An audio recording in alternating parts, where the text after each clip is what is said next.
Imagine un monde où celui qui suit les règles, travaille dur et joue honnêtement est récompensé par le succès, la reconnaissance et le pouvoir. Cela semble juste, non? Mais maintenant, regarde autour de toi. Qui est vraiment au sommet? Le plus éthique ou le plus impitoyable? Celui qui adhère à la morale ou celui qui manipule les règles à son avantage? La vérité brutale, c'est que la société vend une illusion. Depuis l'enfance, on t'a conditionné à croire que le bien triomphe toujours, que l'effort honnête mène au succès et que la justice est le fondement du monde. Mais la nature voyait la réalité différemment, d'une manière plus sombre et inconfortable. Pour lui, la morale n'était qu'un outil de contrôle, une façade créée pour maintenir les faibles en ligne, pendant que les véritables maîtres prennent ce qu'ils veulent. C'est pourquoi tu vois les manipulateurs prospérer, les dirigeants les plus sans scrupules dominer en politique, les entreprises les plus exploitantes monopoliser les marchés, les plus égoïstes grimper dans la hiérarchie, tandis que les naïfs restent à la traîne. Le jeu n'a jamais été une question de mérite, il a toujours été une question de pouvoir. Et le pouvoir appartient à celui qui comprend cela avant les autres. La nature appelait cela la volonté de pouvoir, la force brute qui sépare celui qui commande de celui qui obéit.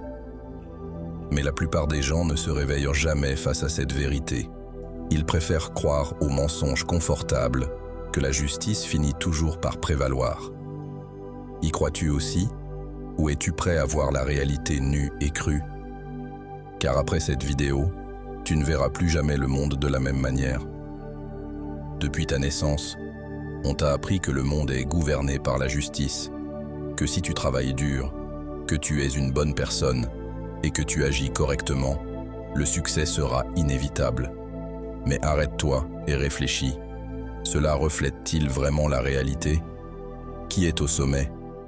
Le plus diligent ou le plus stratégique? Le plus juste ou celui qui n'hésite pas à manipuler? La société fonctionne sur la base d'un mensonge confortable, l'illusion de la méritocratie. Le concept est simple. Celui qui fait tout correctement, qui suit les règles et se consacre honnêtement sera finalement récompensé.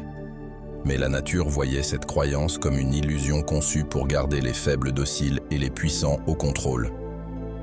La vérité, c'est que l'histoire n'a jamais été écrite par le plus juste, mais par le plus implacable.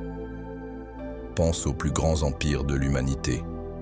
Rome n'est pas devenue l'un des plus grands empires du monde antique en étant juste. Elle a conquis des territoires, détruit des civilisations, réduit des peuples en esclavage et écrasé quiconque s'opposait à sa domination. Les États-Unis ne sont pas devenus une superpuissance en étant éthiques. Leur ascension s'est basée sur des guerres, de l'exploitation et une domination économique. Dans le monde des affaires, les géants de l'industrie n'ont pas atteint le sommet en étant charitables. Amazon, Google, Apple, toutes ces entreprises ont grandi en éliminant leurs concurrents, en manipulant les marchés et en priorisant l'expansion au-dessus de toute considération morale. Mais le plus effrayant, c'est que ce système n'est pas une erreur. Il a été conçu pour fonctionner exactement ainsi. Le philosophe français Foucault observait que le pouvoir n'est jamais distribué équitablement. Il est accumulé, concentré et protégé par celui qui le possède déjà. L'idée d'un monde juste est un récit pratique. Faire croire que le succès vient de la bonté et du travail acharné est le meilleur moyen de s'assurer que les gens ne se rebellent pas contre les véritables propriétaires du jeu. Et la nature allait encore plus loin. Il identifiait que la morale traditionnelle, celle qui enseigne des valeurs comme l'humilité, le sacrifice et la résignation, n'est pas un code de conduite universel. C'est un mécanisme créé par le faible pour contenir le fort. Il appelait cela la morale des esclaves, une morale qui glorifie la soumission et diabolise le pouvoir. Celui qui suit cette morale croit qu'être ambitieux est mal, que chercher sa propre grandeur est de l'arrogance et que défier le système est immoral. Mais cette mentalité ne sert qu'à garantir que les véritables seigneurs du monde restent aux commandes. Pendant ce temps, celui qui rejette cette morale et suit ce que la nature appelait la morale des maîtres est vu comme cruel, arrogant et dangereux. Mais c'est lui qui façonne l'histoire. C'est lui qui ne demande pas la permission, qui impose sa volonté sur la réalité, qui crée ses propres règles au lieu d'obéir à celles imposées par les autres. Il n'attend pas la justice, il prend ce qu'il veut. Et c'est pourquoi tu vois tant de bonnes personnes piégées dans des vies misérables, tandis que les plus implacables dominent le monde. Parce que pendant que certains croient aux règles, d'autres les brisent. Pendant que certains attendent une reconnaissance, d'autres imposent leur présence. Pendant que certains se plaignent de l'injustice, d'autres en profitent. La question qui demeure est: vas-tu continuer à croire en ce qu'on t'a appris, ou es-tu prêt à affronter la vérité? S'il y a une idée qui définit la philosophie de la nature, c'est la volonté de pouvoir. Pour lui, tout dans la vie, de la biologie à la politique, des désirs individuels aux grandes structures sociales, est motivé par une seule force essentielle: l'impulsion à dominer, à s'étendre et à imposer sa volonté sur le monde. L'illusion moderne, c'est de croire que l'homme cherche le bonheur, la paix ou l'harmonie. La nature voyait cela comme un mensonge pratique. Ce qui motive véritablement l'individu, ce n'est pas le confort, mais l'ascension. Toute forme de vie lutte pour croître, conquérir et s'affirmer au-dessus des autres. Le lion qui tue pour dominer un territoire, le PDG qui écrase ses concurrents pour agrandir son entreprise, le politicien qui manipule pour rester au pouvoir, tous sont des manifestations de la même force brute, la volonté de pouvoir. Mais voici le détail qui sépare les gagnants des perdants. La plupart des gens ont cet élan réprimé depuis l'enfance. On t'a appris à contenir tes désirs, à être humble, à respecter les limites imposées par les autres. On t'a conditionné à croire que vouloir plus est mal, que chercher le pouvoir est dangereux et que l'ambition est synonyme d'avidité. Pendant ce temps, celui qui comprend la vérité non seulement accepte cet élan, il le cultive. La nature croyait que les grands conquérants de l'histoire, les artistes révolutionnaires, les leaders immortels, étaient ceux qui n'avaient pas peur de leur propre volonté de pouvoir. Ils n'attendaient pas de permission, ne se conformaient pas aux règles imposées par la morale des esclaves, ne s'accrochaient pas à des concepts abstraits comme la justice ou la bonté, lorsque ceux-ci devenaient des obstacles à la réalisation de leur potentiel. Et cela nous amène à un point fondamental. Le pouvoir n'est pas quelque chose qu'on te donne. Ce n'est pas un prix décerné aux plus diligents, ni une récompense pour celui qui suit les règles. Le pouvoir est quelque chose que l'on prend. Si tu regardes l'histoire, tu verras que les véritables vainqueurs n'étaient pas ceux qui attendaient une reconnaissance, mais ceux qui imposaient leur présence. Alexandre le Grand n'a pas demandé la permission pour conquérir des empires. Napoléon n'a pas attendu qu'on lui tende un trône, il l'a pris. Steve Jobs n'a pas cherché d'approbation lorsqu'il a décidé de réinventer l'industrie technologique. Il a ignoré les critiques et a fait ce qu'il voulait. La différence entre celui qui commande et celui qui obéit est simple. L'un comprend que le monde appartient à celui qui impose sa volonté, l'autre croit en l'illusion qu'il existe un système juste qui finira par le récompenser. Et cela s'applique à tout. Au travail, as-tu remarqué que l'employé le plus dévoué est rarement promu? Pendant ce temps, celui qui se vend mieux, qui s'attribue le crédit, qui joue selon les règles du pouvoir, grimpe dans la hiérarchie. Dans le monde des affaires, les entreprises qui opèrent avec agressivité, stratégie et même manipulation dominent les marchés, tandis que celles qui insistent pour jouer honnêtement sont écrasées par la concurrence. La nature voyait cela non pas comme un défaut du système, mais comme son essence. Le monde n'a pas été fait pour être juste. C'est un champ de bataille, où seul celui qui embrasse sa volonté de pouvoir peut façonner la réalité à son avantage. Et voici la vérité que peu ont le courage d'affronter. Si tu n'imposes pas ta propre volonté sur le monde, quelqu'un le fera pour toi. Si tu ne définis pas tes propres valeurs, quelqu'un te les imposera. Si tu ne joues pas pour gagner, tu ne seras qu'un pion dans le jeu de quelqu'un d'autre. S'il y a quelque chose qui maintient la plupart des gens piégés dans une vie de médiocrité, c'est la morale imposée par le système. Depuis l'enfance, on t'a appris à être humble, à éviter les conflits, à placer les autres avant toi, à suivre les règles. On t'a dit qu'être bon est le chemin vers le succès, qu'agir avec éthique et gentillesse garantira que tu seras récompensé à la fin. Mais la nature a démasqué cette illusion. Il réalisait que la morale traditionnelle n'est pas une vérité universelle. C'est un mécanisme de contrôle créé pour garder le faible soumis et le fort contenu. Pense-y. Qui a défini les règles qui disent que l'ambition est mauvaise? Qui a décidé que vouloir plus est de l'égoïsme? Qui a implanté l'idée que désirer le pouvoir est quelque chose de mal? La réponse est simple. Ceux qui sont déjà au sommet. La morale qui domine la société est ce que la nature appelait la morale des esclaves. Elle glorifie la soumission, l'obéissance et le renoncement à ses propres intérêts. Elle enseigne que être pacifique est une vertu, qu'accepter les difficultés de la vie sans les remettre en question est un signe de caractère, que rejeter le désir de pouvoir est être une personne évoluée. Mais qui profite vraiment de cette morale? Certainement pas celui qui suit ses règles. La vérité est brutale. Cette morale a été créée par le faible pour se protéger du fort. Les gens sans pouvoir craignent ceux qui en ont, alors ils inventent des récits qui diabolisent quiconque essaie de s'élever.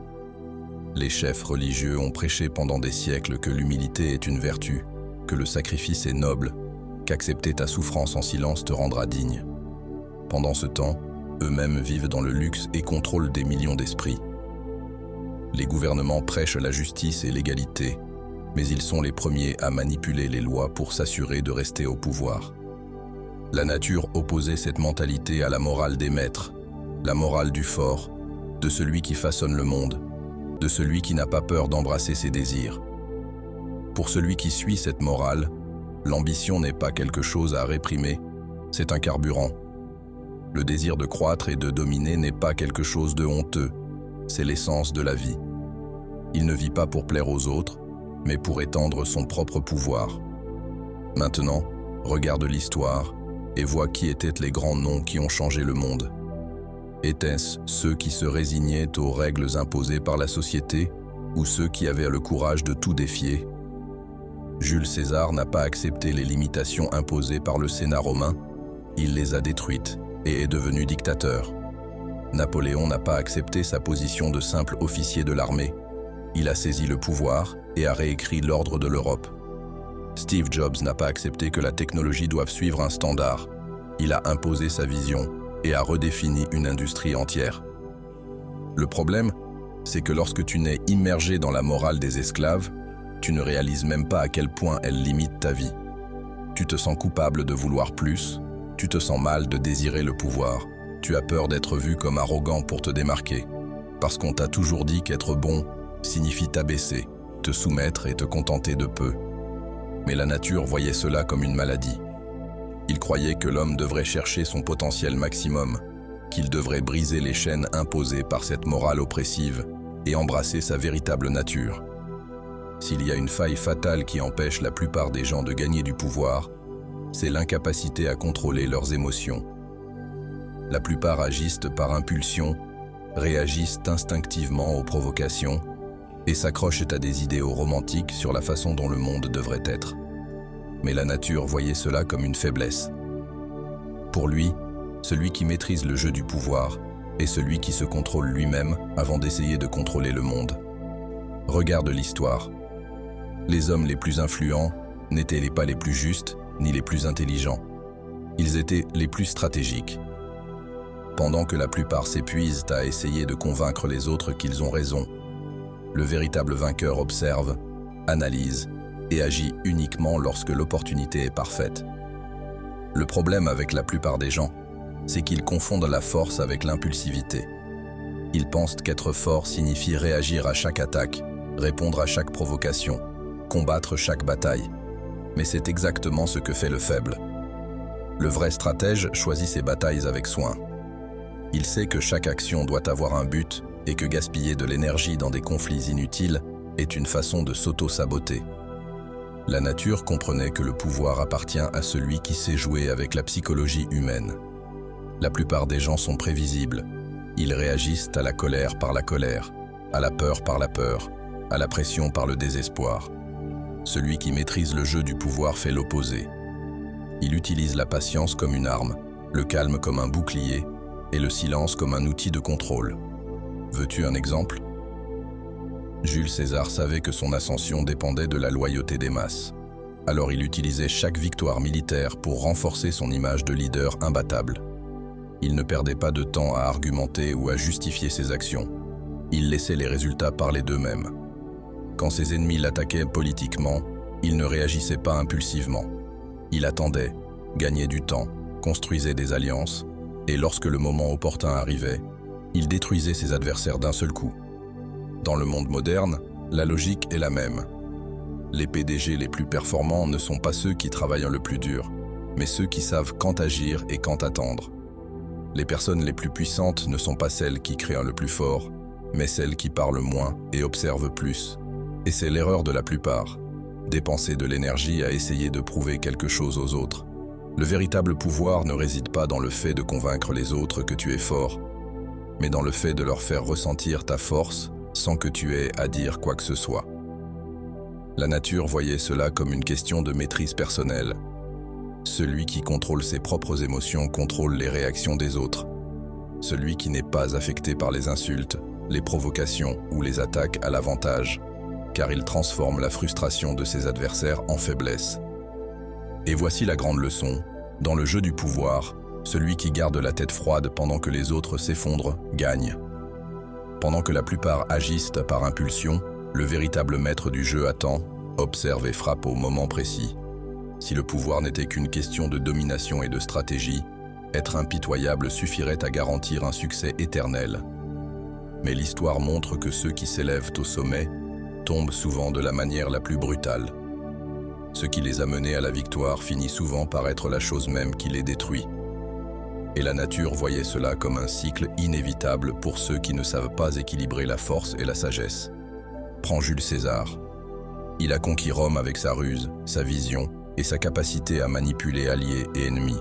Mais le même Sénat qu'il dominait politiquement s'est retourné contre lui.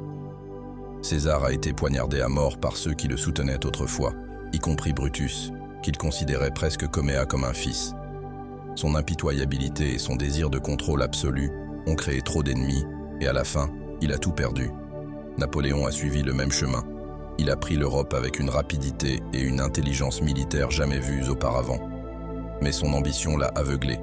Il ne savait pas quand s'arrêter. Lorsqu'il a envahi la Russie, il a ignoré tous les avertissements concernant les risques de l'hiver et la résistance russe.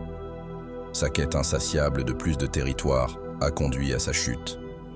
Il a été exilé, humilié, et est mort loin de la gloire qu'il cherchait si désespérément. Et si tu penses que c'est une chose du passé, regarde le monde des affaires. Les leaders qui ont bâti des empires sont souvent détruits par leur propre création. Jeff Skilling d'Enron a manipulé les marchés et semblait intouchable, jusqu'à ce que le scandale éclate et qu'il finisse en prison. Elizabeth Holmes a promis de révolutionner la médecine avec Theranos, mais son désir de pouvoir l'a conduite à falsifier des résultats, jusqu'à ce que tout s'effondre. La leçon est claire. L'impitoyabilité sans contrôle détruit même le plus puissant. La nature comprenait que le pouvoir absolu peut mener à l'aveuglement. Quand quelqu'un croit qu'il est au-dessus des règles, qu'il ne sera jamais renversé, que sa force est incontestable, il cesse de voir les risques. Il commence à commettre des erreurs qu'il n'aurait jamais faites auparavant.